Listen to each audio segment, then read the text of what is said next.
ready to unlock some serious learning superpowers. Yeah. You know, actually remembering what you study and using that knowledge like a pro.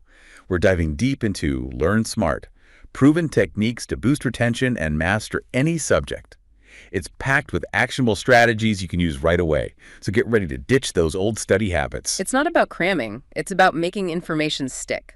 The author jumps right in, saying most of us rely too much on passive learning. You know, like when you zone out while highlighting an entire textbook chapter. I've definitely been there. But why is passive learning such a trap? Think of it like trying to learn a new dance just by watching a video. You might pick up a few steps, but you won't truly understand the rhythm, the flow, the muscle memory, until you get up and actually move. Passive learning is like being a spectator, but our brains crave action. It's so true. Our brains don't want to just watch, they want to dance. Speaking of getting active, the book digs into some cool techniques. One that really caught my eye was taking notes by hand. There's this fascinating concept called desirable difficulty. Writing by hand is slower and a bit more effortful than typing. And that little bit of struggle actually helps us. It makes our brains process information more deeply, building stronger neural connections. It's like building mental muscle. We're not just transcribing, we're summarizing, rephrasing, maybe even doodling in the margins. All of that makes the information more meaningful and memorable. Exactly. And speaking of making it meaningful, the book also talks about the power of teaching what you've learned, even if you're just teaching yourself. Yeah. It's like that saying, if you can't explain it simply, you don't understand it well enough. I always tell people, imagine explaining it to your grandma. If you can break it down for her, you've nailed it. There's a lot of truth to that. Teaching forces you to organize your thoughts, identify any gaps in your understanding, and come up with clear explanations. It's like a supercharged review session. The book also stresses the importance of asking questions, not just passively absorbing information, but really digging in. Curiosity is key. When you come across something new, don't just read it and move on. Ask yourself why, how, what are the implications? This turns learning into an active investigation, which is way more engaging for your brain. Okay, so we've ditched the highlighter and embraced active learning. But what about that dreaded forgetting curve? No matter how hard I study, it feels like half of it disappears within a week. That's where the power of spaced repetition comes in. Hit us with it. How do we outsmart our forgetful brains? It's all about timing. Instead of cramming everything into one massive session, we strategically review it at increasing intervals. So you might revisit the material a day later, then a week later, then a month later. This helps fight off forgetting by reinforcing those neural pathways before they fade away. This reminds me of when I was learning a new language.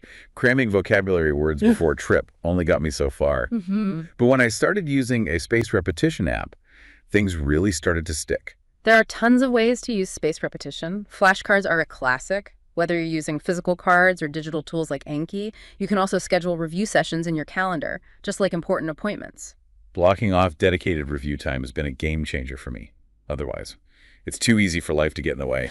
Absolutely. It's about making it a consistent habit, not just something you do when you're stressed about an upcoming test. We're getting seriously strategic here.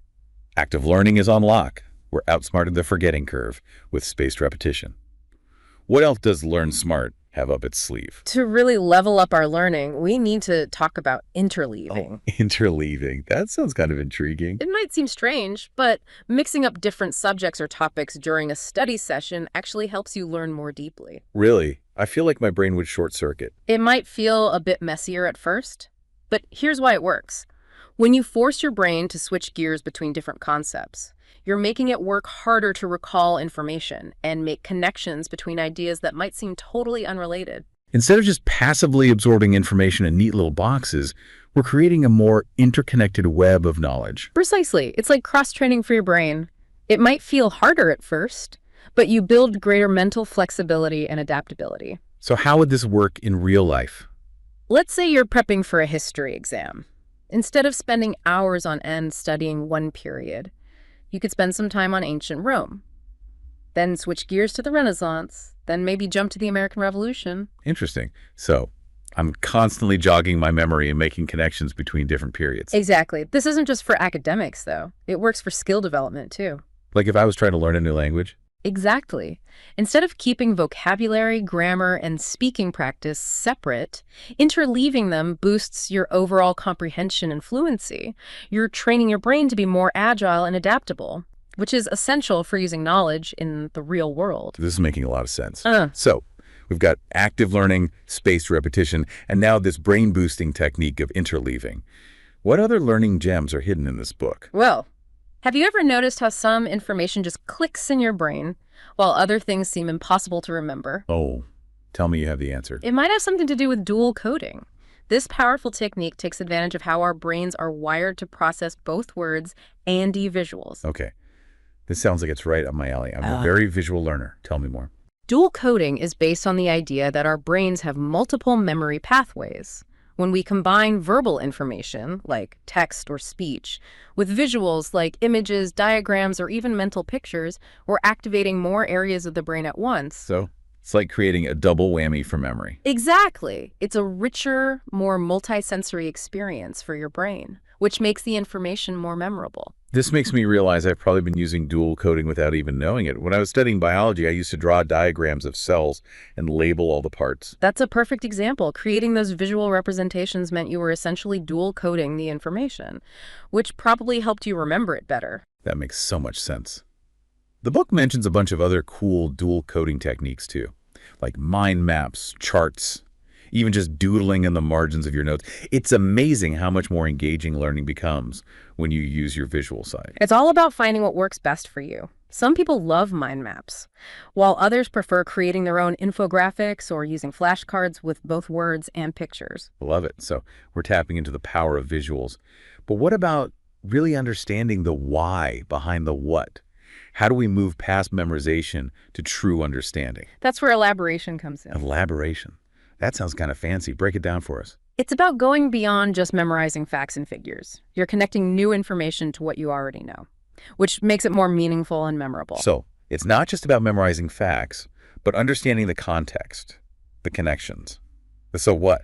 Exactly. It's about asking those how and why questions. Instead of just accepting information at face value, you're digging deeper, making connections, and turning it into something you truly understand. Okay. I'm starting to see how all these techniques can work together. So we've got the information firmly planted in our brains, but how do we make sure it stays there? We've all had that feeling of acing a test, then completely blanking on the material a week later. That's where active recall comes into play. All right, spill the secrets. What is this magical active recall technique? It's actually quite simple, but incredibly effective. Active recall is all about actively retrieving information from memory instead of passively reviewing it. So, instead of just rereading notes or highlighting passages, we're challenging ourselves to actually pull the information from our brains. Exactly. It's like a workout for your memory muscles. The more you actively recall information, the stronger those neural connections become. I like the sound of that. Give us some examples. How can we work active recall into our learning routine? Oh, there are endless possibilities. You can use flashcards, practice questions, or even just try to summarize what you remember from a chapter without looking at your notes. It's all about making it a regular practice. I like the idea of summarizing from memory. It's like giving yourself a mini quiz before the real deal. Speaking of quizzes, the book also mentions the value of practice tests. Absolutely. Practice tests are basically dress rehearsals for your brain. They reinforce the material and help you get used to the format and pressure of a real exam. Plus, they can be a great way to figure out where you need to focus your studying. Okay, we've covered a lot of ground here. But there's one big thing that can sabotage even the best-laid learning plans, and that is distractions. You're absolutely right. In today's world, it's harder than ever to focus. It's like our brains are engaged in a constant battle for attention. Exactly. And that's where mindful learning comes in. It's about being fully present and engaged with the material, minimizing distractions and maximizing focus. That sounds pretty tough in the age of instant gratification and endless scrolling. It takes effort, but the payoff is huge. Mindful learning enhances comprehension and retention. Plus, it can reduce stress and improve your overall well-being. Okay, I'm sold. How do we actually cultivate mindfulness in our learning? Give us the inside scoop. One simple but powerful technique is to practice mindfulness meditation before you study. Even just a few minutes of focused breathing can clear your mind and improve your concentration. I love that idea. Create a calm and focused mental space before diving into complex material. Any other tips for minimizing distractions? Of course. Create a dedicated study space that's free from distractions. Put your phone on silent. Close unnecessary tabs on your computer, and let people know that you need some uninterrupted focus time. It's amazing how much more you can get done when you're fully present and engaged. This deep dive has been packed with strategies we can use right away. We've covered so much. From ditching passive learning to embracing the power of active recall, spaced repetition, and mindful learning. It's clear that learning effectively isn't just about some innate ability you're born with. It's about using the right strategies to unlock your brain's full potential. And the great thing is, these techniques aren't just for students. They can be used in any area of life where you're trying to learn or master something new. Absolutely. These strategies might be even more valuable outside of a traditional classroom setting. That's so true. Think about it. We're constantly bombarded with information every single day, whether it's learning new software at work, picking up a new hobby, or even just trying to keep up with the news. Exactly. And our brains haven't quite caught up to the demands of the digital age. So how do we bridge that gap? How do we use these learning techniques in our modern, information-saturated world? It's about being intentional and strategic with our learning. We can't just passively consume information and expect it to stick. We need to actively engage with it, make it meaningful, and build strong neural connections. We need to become the architects of our own learning experiences. Exactly. And that's incredibly empowering. It means that no matter what we're learning, we have the tools to make it stick. So if someone is listening to this thinking, this is great, but where do I even start? What's the one piece of advice that could have the biggest impact on their learning? That's a great question. If I had to choose just one thing to emphasize, it would be active recall. Active recall. It sounds like this technique is a real game changer. It really is. And the best part is it's so versatile. You can use it for anything. From memorizing facts to mastering complex skills, the key is to make it a habit. So, instead of passively reviewing notes or rereading chapters, we're actively quizzing ourselves and trying to retrieve the information from memory. Exactly. And it doesn't have to be complicated. You can use flashcards, practice questions, or even just close your eyes and try to summarize what you remember from a lecture or a chapter. I love how simple yet powerful that is. It really is. And the best part, the more you practice active recall, the easier it becomes.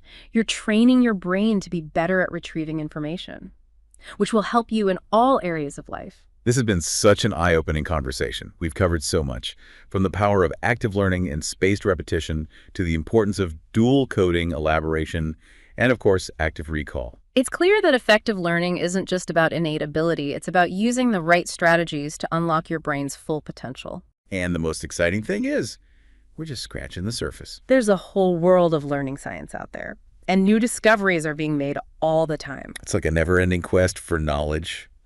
But that's what makes it so exciting. We've definitely given our listeners a lot to think about today. And more importantly, we've given them a lot of strategies they can start using right away.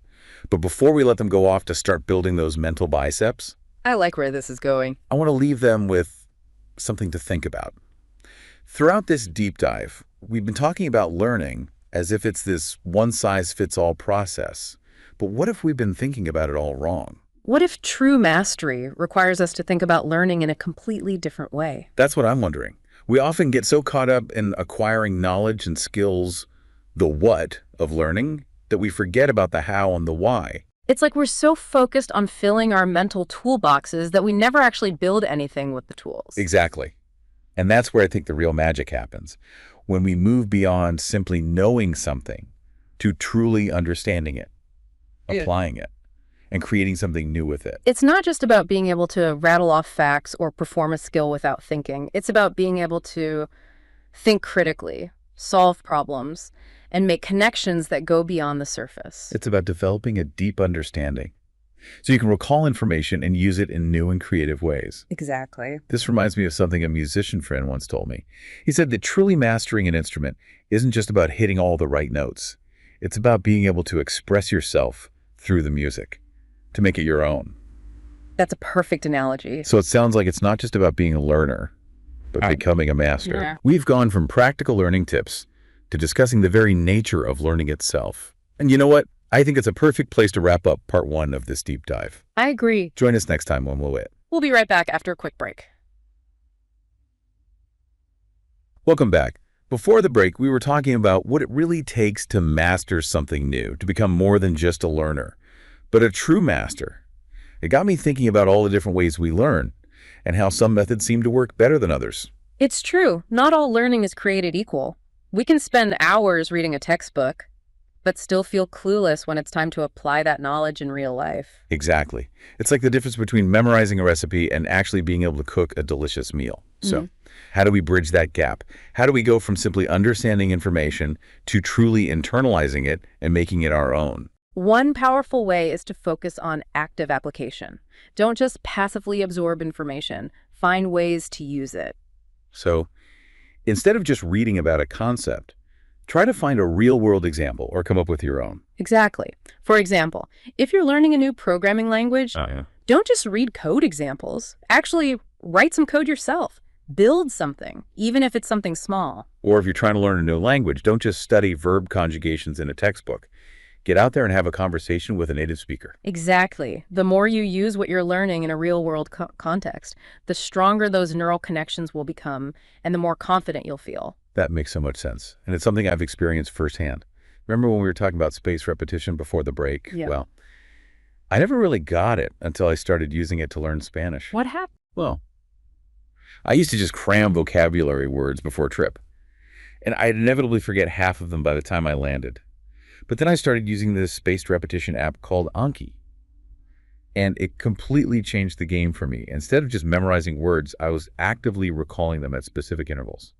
And it's amazing how much more information I retained. That's the power of active application in action. You weren't just passively reviewing flashcards, you were using that knowledge in a way that was relevant to your goals, Yeah. which made all the difference. It really did. It made learning Spanish so much more enjoyable, too.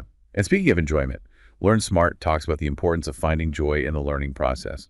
That might sound obvious, but I think it's something we often forget. It's true, we can get so caught up in the pressure to learn quickly and efficiently that we forget that learning can and should be enjoyable. Right. It shouldn't feel like a chore. So how do we bring back that sense of playfulness and curiosity? Part of it is about choosing learning materials that you find genuinely interesting and engaging. I love that. Passion is a powerful motivator when it comes to learning.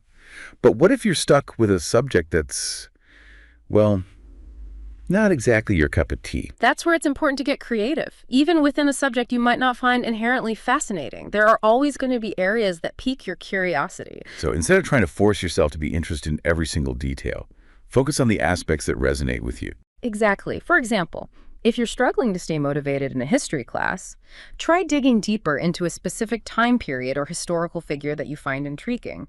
Or if you're bored by a particular scientific theory, try watching a documentary or listening to a podcast that explains it in a way that's more engaging. That's such good advice, because when you're genuinely curious about something, learning becomes less about memorization and more about exploration. It's like you're on a quest for knowledge rather than just trying to check off boxes. And speaking of quests, one of the things that really resonated with me in Learn Smart was the idea that learning is a lifelong journey. It's not something we just do in school or university. It's an ongoing process of growth and discovery. Absolutely. And it's something we can all embrace, no matter where we are in life or what our goals are. So, even if you haven't cracked open a textbook in years, it's never too late to tap into your inner learner. Never, in fact. Our brains are wired for lifelong learning. We're constantly forming new neural connections, even as we age. That's actually really encouraging to hear, because I think a lot of people buy into this myth that you're either born a good learner or you're not. And that's simply not true. Learning is a skill. And like any skill, it can be developed and improved over time with the right strategies and mindset. It's about embracing a growth mindset, the belief that our abilities are not fixed, but can be developed through dedication and hard work. Exactly. And the more you buy into that belief, the more open you'll be to new challenges and the more resilient you'll be when things get tough. Because let's face it, learning isn't always easy. Definitely not. There will be times when you feel frustrated, overwhelmed, or like you're just not getting it. But it's important to remember that those struggles are part of the process. They are. In fact, they're often the moments when the most valuable learning takes place. It's when we hit those roadblocks that we're forced to reevaluate our approach, try new strategies, and really grapple with the material. And that's what leads to deeper understanding. It's like that saying, smooth seas don't make skilled sailors. The challenges we face in our learning journey are what help us grow, adapt, and become more resilient learners. I love that analogy. So true. So embracing those challenges, even when they're frustrating, is a key part of the learning process. But how do we stay motivated when the going gets tough? What advice would you give to someone who's feeling discouraged or ready to throw in the towel? One of the most powerful things you can do is to focus on your why. Why are you learning this in the first place? What are you hoping to achieve? Remembering that bigger purpose can be a powerful motivator when you're bogged down in the details. Absolutely. And don't be afraid to break down your learning goals into smaller, more manageable chunks. It's much easier to stay motivated when you have a clear sense of progress. It's like climbing a mountain if you focus on the summit the entire time. It can feel incredibly daunting. But if you break it down into smaller milestones, it becomes much more achievable. Exactly. And celebrate those milestones along the way. Acknowledge your accomplishments, no matter how small they may seem. Give yourself a pat on the back. Treat yourself to something you enjoy, because those small wins can provide a much-needed boost of motivation and keep you moving forward on your learning journey. They absolutely can. And remember, learning shouldn't be a solitary pursuit. Don't be afraid to reach out for support, whether it's from a teacher, a mentor, a study group, or even just a friend who's also passionate about learning. Having that support system can make all the difference, especially when you hit those inevitable bumps on the road. It's like having a team of cheerleaders in your corner, reminding you why you started this journey in the first place and encouraging you to keep going. Speaking of support systems, We'll be right back after a quick break. welcome back to the show. Before the break, we were talking about the importance of finding your why and building a supportive learning community. Two crucial ingredients for success in any learning endeavor. Absolutely. And speaking of success, throughout this deep dive into Learn Smart, we've been unpacking all these amazing techniques for improving memory, boosting retention, and mastering new skills. But I think it's important to remember that true learning goes beyond just ticking boxes and acing tests. It's about transforming information into knowledge, Yeah. and then transforming that knowledge into something more. Into wisdom, maybe, or maybe even into action. Exactly. It's about taking what you've learned and using it to make a difference in the world, whether that's in your personal life, Yeah. your career, or your community. That's what I love about learning. It has the power to change, not just our minds, but also our lives and the lives of those around us. It's not just about acquiring information for information's sake. It's about using that information to make more informed decisions, to solve problems more effectively, and to create something new and meaningful. It's about becoming more engaged citizens, more compassionate humans, and more effective agents of change. I couldn't have said it better myself. So, As we wrap up this deep dive, I want to leave you with one final thought. Don't just be a learner, be a doer, a creator, yeah, an innovator. take what you've learned and go out there and make something amazing happen. That's such a great note to end on. Thanks for joining us for this deep dive into Learn Smart. We've covered a lot of ground today, from the nitty-gritty of memory techniques to the broader picture of what it means to be a lifelong learner. And remember, this is just the beginning of your learning journey. There's a whole universe of knowledge out there waiting to be explored. So keep asking questions, keep experimenting, and most importantly, never stop learning. Until next time, happy learning.